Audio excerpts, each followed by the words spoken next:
Hey, one thing I thought that was really important is we've heard so many great ideas and themes and things that have bubbled up for us.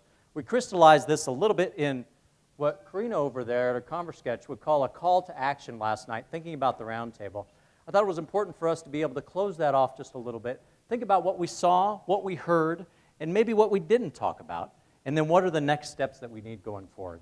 And I need a little bit of help with that, so I thought I might put together a debrief panel of folks that have very unique connections. And I'm going to ask them to join me right now. I'm going to have Kathay Rennels come up and join me as a panelist, and I'll have Patrick O'Keefe come up and join me, as well as Leann Saunders. And as they come up and sit, I'll just tell you a little bit about some of the interesting things that these folks bring to the table for us as part of our debrief panel. So again, what did we see? What did we hear? What didn't we talk about? And maybe what are some things that we can do going forward? Each of these individuals is pretty unique because of the connecting points that you have. And I've had a chance to work with each of you at various points in time and learn a little bit about you. We have Kathay Rennels here. She's the Associate Vice President for Engagement, which means she's in charge of the interface between Colorado State University and communities that are out there. Kathay has this really terrific ability to be able to talk to you straight about things that are important and make you feel good about it, even if she gives you bad news. I think that comes from being a 3-time county commissioner. Probably. Kathay is where that comes from.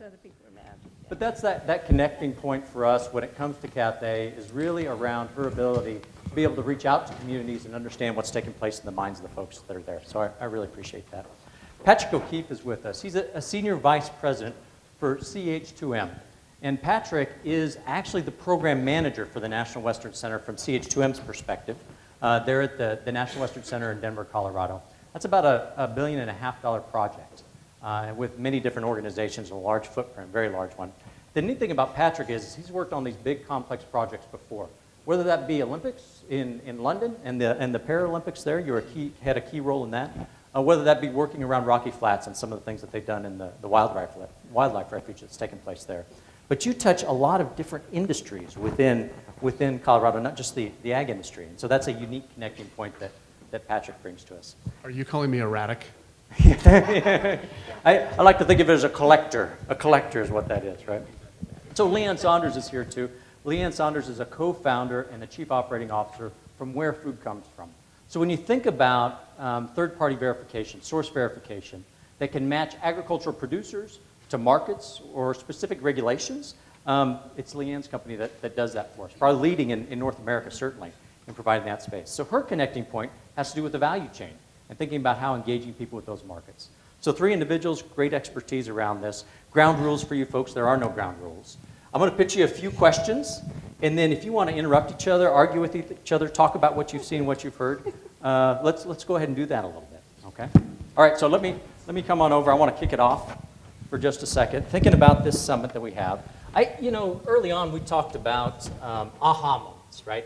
That moment when somebody says something, maybe it was in a session, maybe it was a speaker, maybe it was in the corridor talking to folks afterwards, but there was a moment where you saw something, heard something that made you say, I haven't seen that before. That's different. It's an epiphany that I have. I'm curious if each of you could tell us what your aha moment was and how that kind of links to some of the themes that have been bubbling up today. And so, Leann, would you mind Sure, no problem. So my aha moment was I had a ton of aha moments over the course of the last 2 days. I didn't realize how much activity was occurring in the state when it comes to innovation. And I think part of what, if we're looking at a call to action moving forward, is how we connect all aspects of what's happening in the state, in our urban areas and rural areas. And that's really difficult because we're in a business of talking to farmers and ranchers and then supply chains all the way up to major consumer brands. And that continues to be the major challenge when you're talking about innovation is how do you make everybody aware of what's going on? How do you then connect those food supply chains? And so I think one of the big aha moments was we have a lot of activity and there's a lot of really good things going on. How do we get that information out to those startup businesses, to people that want that technology, want to integrate that technology, what's happening at the National Western? So that was the big aha moment for me. Thanks, Leann. Last night we did our roundtable. Wasn't that a good meal we had? And isn't Kevin Oshner great at facilitating conversation? That last question you had where you wrote down, what's the strategy or what's the opportunity we need to take advantage of? connecting people around what's out there and finding the right platform to do that, that showed up on almost half of those responses that we got. So I'm right on with you on that, AHA. Patrick, what do you think? So I think it's close to that. So our kind of main industry for CH2M is engineering construction. I'm kind of in the civil construction side, which is a pretty sleepy industry. It hasn't changed for a few millennia. We build stuff the same way as the Greeks or the Romans or the pharaohs did, fundamentally. And I come from a farming family, and I think agriculture over time has probably innovated more, but it's still over a long period. And I think what was really interesting is kind of the velocity or the pickup in velocity of innovation that's going on in agriculture and food production and how people consume food. Okay, yeah, so there's a sense sometimes in innovation and technology adoption where you're on a trajectory and then there's a bump, there's a disruption that takes place. It feels a little bit like that, doesn't it? Exactly. The velocity is going and that we're at a point in time where big things could happen and change right away. There's a sense of urgency around that. Okay. Kathay, how about you? So I think last night, and it actually was reinforced this morning, and having Jason and Darren from Xeon and having George here, I think George made a statement that really ties back to a conversation last night. I would say, my own industry, I am agriculture. I would say 10 years ago, we were very resistant to change.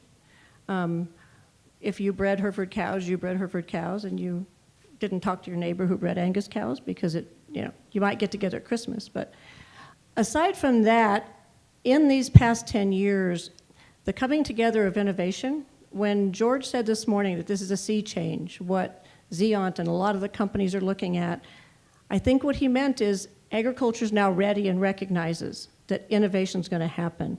And I think the other part of that came last night from several of the conversations, as innovation happens, it's not going backward. So we're not going back. So as you innovate, and one of the examples was in many of the farming communities, and I saw one of these in California, they're beginning to look at how they're going to pick strawberries by robot because of not being able to get help. Once that goes forward, it's not going backward. And I think that's part of what George was talking about this morning, what Jason and Darren were talking about, a lot of the conversation that we heard from a lot of folks from Mars is that as innovation goes forward, it's not backing up. So I think agriculture is ready for that. It took a while. I think technology is catching up. And I think when Chris came on stage, one thing I heard was, you used to hear an apology that I'm sorry, I'm here talking to you, but I'm not from agriculture. I think now you're hearing these young people say, I'm in agriculture. They may or may not have ever stepped foot on a farm, but they are in agriculture, and they're one of the 10 or 12 new industries. As Darren said, they're looking for engineers and technologists. So agriculture has become much larger and another source of income in a broader way. Kathay, I really appreciate that from a CSU College of Ag Sciences side of things. For our incoming freshmen, this class that just came in, about 2/3 don't have any experience in production agriculture. And among our students who do, who come from maybe the Eastern Plains in a dryland wheat rotation out there, cow-calf rotation up near Craig, Colorado, maybe they're growing dry beans near Cortez. It's a very specific part of agriculture of which they're aware. But when we talk about agricultural innovation, it often takes a general knowledge of everything that's going on. And so it's been a challenge for us at CSU to think about how do we build foundations of literacy that allow people to take advantage of those opportunities in the future. So I think that's right on target. Hey, I'm just going to throw this out to all the panelists and see what you think. We talked about a lot of things, kind of crammed it into our day and a half. But I'm curious about what things weren't we talking about that we need to talk about when it comes to ag innovation, and in particular Colorado's role in that. Maybe we had a side conversation about it, but we didn't talk about it enough, or maybe we just completely missed it. What's missing from that conversation? James, you and I have talked a little bit about this, and if you looked at, Juan Luciano had that great kind of chart, if you remember from yesterday, about the corporate strategy, getting fit, change the rules, change the game. And most organizations have a version of that. That was unique. It was ADM, so I'm sure someone from one of their competitors took a picture. But what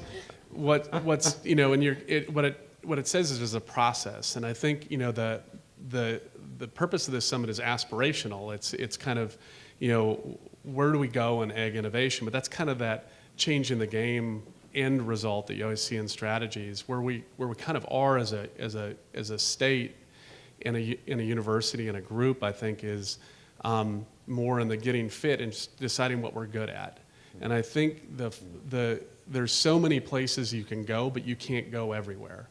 And you look at even Silicon Valley is not all things technology.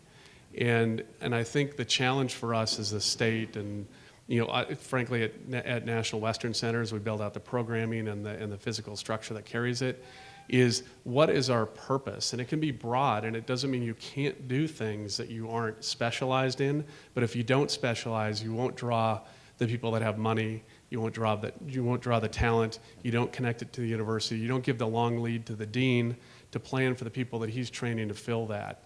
And that's what you see with, Stanford and Cal at what's going on at Stanford. There's a connection back to the university, or with the Research Triangle in North Carolina with pharma, or with defense technology in Massachusetts. You've got to have that long lead, but you also have to pick where you're going. Do you guys have any sense of how you pick? And I've wrestled with this question a little bit myself, knowing that there are folks in a variety of different areas, a variety of different interests, and it's evolving so much. How does that become, as a community strategy? How do we pick? How do we sort that out? So I think you first start at looking at the industries that are existing in the state today that are strong industries here already. And then you look at innovation happening around those industries and the private sector that are building upon those existing industries, and continue to then support that growth. Okay. You have, if you think about the history here, you have a strong, with JBS being here in the state, and you have a strong cattle feeding industry, and you have a strong global meatpacking industry right here, headquartered in Colorado. So I think obviously those are some of the places that you want to continue to concentrate. You have, really unique, you heard from the gentleman yesterday talk about really unique consumer brand initiatives happening in Fort Collins and Boulder and the Front Range, and this really personalization of your food. And then in all of those sectors, there's this need for information and technology. So I do think you have to continue to look at where you focus, but I think you start with what we're really good at today and then build upon that. And then all of us are incumbent. I think about what do we do when we go back home? We come to these great sessions and we all sit and talk to each other and we get really energized and we go back to our day jobs. And one thing I think we have to do is say, okay, what is our call to action? And each of us have an individual responsibility. And first, it's in your company. You have to hire the best and the brightest and create innovation in these companies in Colorado. And we're dedicated to that each and every day. And then you've got to support that effort in your local community. And so you got to work with your local economic development department, bring in more businesses that you can help grow. And then you work with the National Western, and you help with the JBS Global Food Innovation Center here on campus. And I think we all have to, as individuals, engage and be part of that effort here in the state of Colorado. Leann, thank you very much about that. Kathay, I can see you kind of nodding your head a little bit, thinking about this call to action too, about sort of what those next steps are, or places where you go. When folks leave here today, if we're thinking about next steps and the importance of that and where we go, what would be some of the things you'd want them to think about? Well, I think one thing Kevin asked last night was, if you'd look at your table and look at models, and we had the opportunity last night to have a discussion about 20 years ago. I was actually in the room when the microbrewers in the brewing industry, Kim Jordan and Win O'Dell, there was a lot of conversation because they felt their competitor was Anheuser-Busch and Coors. And when the brewing industry started, and Steve can certainly remember this, they felt they needed to challenge the big brewers. And about 20 to 20-some years ago, and I'd rather think it was 15, but it isn't. It's kind of like my horses, they're all 12. As I look at that, I remember that moment when they all said, we can't fight Anheuser-Busch and Coors. We need to know what we're good at. We're good at craft brewing, and we need to own it, and we need to say it, and then we need to build towards it. And I think in the conversation that we had in the last 2 days, When you look at who's going to feed the world, we have an opportunity in the fact that we waste a significant amount. So we could take that off if we could fix that. But who's going to feed the world? It's agriculture. And it's innovation that's going to support that. So I think in Colorado it's time, and I am in this industry, so I guess I can be a little demeaning to myself. It's time for us to own that. It's time for us to say if agriculture is going to do it, we need to own it. And who are our partners? Our first partner should be research, and then it should be the private industry. But somebody needs to own it. It isn't fair for the state to own it, and it isn't fair for the research universities to push it. If agriculture doesn't own it, it's not going to go as quickly. If you own it, you'll take care of it. If you have a child, you'll raise it. You don't just have a child and go, well, I did that, and now I'll go get a pet. It's going to work. It doesn't work that way. And so agriculture throughout the ages has made commitments. When we have run into brucellosis, when we've run into things, we hit it head on. We're now looking at how we become an ag innovation state, which we can support another stream of income for our young people. We need to own it, which means we need to support it and push it forward with all of our partners. Thanks, Kathay. So I heard a little bit about conversations. So Patrick talked a little bit about the conversations that we need to have and kind of sorting through these things and really being intentional about those choices. I heard Leann say something about catalyzing things, right? So how do you go back in communities and catalyze the effort to bring folks in? How do you catalyze it within your own firm? What are you going to do in that space? And then I heard some from commitment from Kathay. So I think those are all three great next steps or kind of calls to action that we might take. So appreciate that very much. There's another C. I'm curious about collaborations, right? So there are neat things that go on, and I'm probably going to ask Patrick a little bit about this. Within Colorado, there's a lot of good, strong base industries, not just agriculture. And I think there are other folks in those industries that we need to bring to the table as partners in the process. So what are some of those cool collaborations that are either taking place or ones that we ought to foster with those other industries? Can you tell me a little bit about that? Well, I think there are a lot of opportunities. I don't know how much they're happening sanctioned or formally, and I think that's maybe the next step, and maybe that's a natural place for a land-grant university to play that role, which brings together a lot of the different nodes. But if you look at aerospace, which was a kind of a small sector industry for Colorado 20, 30 years ago, but the other components of cable and tech and some innovative entrepreneurial small businesses that kind of fed into to Lockheed and built the modern aerospace industry. I mean, we compete with Texas and California right now, and I don't think you would have projected that 20 years ago, but I think it was the marriage of the multiple industries that got you to the end point. And so the places where Colorado's strong are, you can find a blueprint from the state economic office or the regional offices or the chambers are all pretty aligned on what they're focused on. It doesn't mean that you can't come here and start a business outside of those. It just means that's where the emphasis is on trying to draw talent, aligning tax incentives, research focus. And so I really think there's some opportunities around the tech space that we own, the fast casual in restaurant space that doesn't exist in other places. And if you start looking at our strategy to align that, I think we'll get to a good point. Okay, good. Kathay or Leann, anything to add within those collaborations that you've observed that you find is pretty unique or something that we might want to foster a bit of?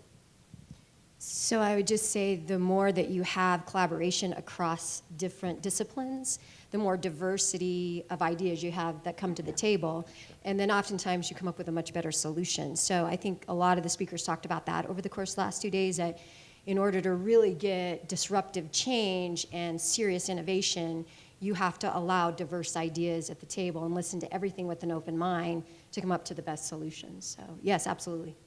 I think there's a partner, and I think it goes back to our opening discussion with Secretary Vilsack, and that's, and it's a hard one. I don't think it's one of those, you can throw it out and it sounds light, but it's not. And it's how do you bring in the rural areas? Because when he talked about rural manufacturing, Leann, as you know, then economic developers in rural areas go, yes, that's exactly what I want. You open a rural manufacturing, you don't have workforce. You can't get the workforce there. And the state has worked for I was on the original blueprint tour. I was the one that said, if you don't put agriculture as an industry sector, you're wrong. I mean, the governor of Colorado called me a pain in the ass, personally, and that's a quote, so I can say that word. But the reason being is they wanted to just filter food throughout all of it. And I said, it's a sector unto itself, and if we don't honor that, we're going to lose. And so they allowed us to do it, and Greg Graff helped put some studies together, and we did this amazing opportunity to recognize what we have now. But I think if we look at that rural area, we've had 3 economic development directors that have said we've got to concentrate on rural. It's hard. I think Chris's conversation about how do you deliver food rurally, how do you really help that food desert issue, that's hard. But it's hard. But it's an opportunity and it's a partnership because you don't raise a lot of cattle, corn, or anything else in downtown Fort Collins. You're going to have to be in those rural areas. And we have an opportunity with the urban and peri-urban lands and water and agriculture in Colorado that you don't see anywhere else. So I think that challenge from Secretary Vilsack, we need to back into that because a lot of Bill Hamrick's clients really are in those rural areas. I think the energy and urgency that Kathay's emphasizing is really what we need. If you looked at, not to pick on Juan's presentation again, but the other interesting thing was the cluster when you put the growers up, their nodes of growers, the concentration wasn't here. Mm-hmm. And there are a lot of big cities in there that are looking for being the leader in this cluster, right? And it's a big cluster. And if we don't figure out how to put some urgency around what our articulated message is and what our focus is, we're going to get beat to it by, sorry for the people from St. Louis or Minneapolis or wherever, but that focus is happening there. This is not a unique idea, and I think we need that urgency to carve out our space to win. That's well said, and I think actually that's a good place for us to tie it together, is that commitment, that sense of urgency, and the continued conversation. Thank you very much for sharing your thoughts and ideas with us as a debrief panel. Ladies and gentlemen, would you join me in thanking Kathay and Pritchett and Leann?